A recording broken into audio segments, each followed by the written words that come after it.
ቆይ እዚህ ጫካ ውስጥ ምን ታደርጋለች ብለሽ ነው ይዘሽኝ የመጣሽ? በህይወቷ በጣም ካዘነችባቸው 2 ጊዜያቶች እዚህ ፏፏቴ ውስጥ ነው ያገኘኋት። ቆይ እዚህ ጫካ ለጫካ ከምንሽከረከር መጀመሪያ ቤት አይቀርም ነበር? ቤት ብትወስድ ስልክ ታነሳለን ነበር። በጣም ተከፍታለች። ከእናታችንና ከአባታችን ሞት በኋላ እንዲህ ምርር ብላ ስታለቅስ ያየኋት ዛሬ ነው። እህቴን አውቃታለሁ። እዚሁ ትሆናለች።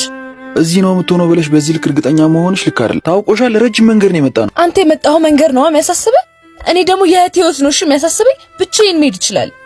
እኔ እኮ ለራሴ አስቤ አይደለም። ዛሬ እኮ ስንት ዓመት ስጠብቁ የነበረው የልጃችን ዜና የሰማንበት ቀን እና ከእህቴ መጥፋት ጋር ምን ያገናኘዋል? አይደለም እኮ እርጉዝ ሆነሽ ይሄን ሁሉ መንገድ መሄድ የለብሽም። እዩብ ዛሬ እንዴት ነው እያሰብክ ያለው? እህቴ እኮ ነች የጠፋችብኝ። ብንቃኛቸው ወደ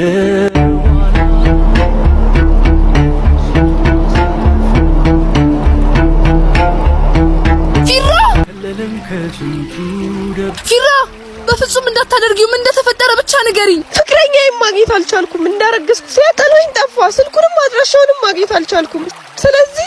ስለዚህ ምን በማማጥንት ይሽሻለሁ። ሁሉ ነገር ይስተካከላል። ምንም ይስተካከል ነገር የለውም። አባት የሌለው ልጅ ወልጄ አንቺንም ማሰደብ አልፈልግም። ልጁን ካልፈለግሽ በዚህ መንገድ አይደለም ራስሽን አደጋ ውስጥ ከተሽ የምታስወግጂው። እኔ እረዳሻለሁ። ይኸውልሽ እህቴ ምንም ነገር አይፈጠርም። ምን ያግዝሻለሁ። እኔ ማንም አይፈልገኝም። ሁሉም እያስመሰለ ነው። ፊራ እህቴ ባንቺ ደስታን ባይ አይዞሽ ሙሽሪት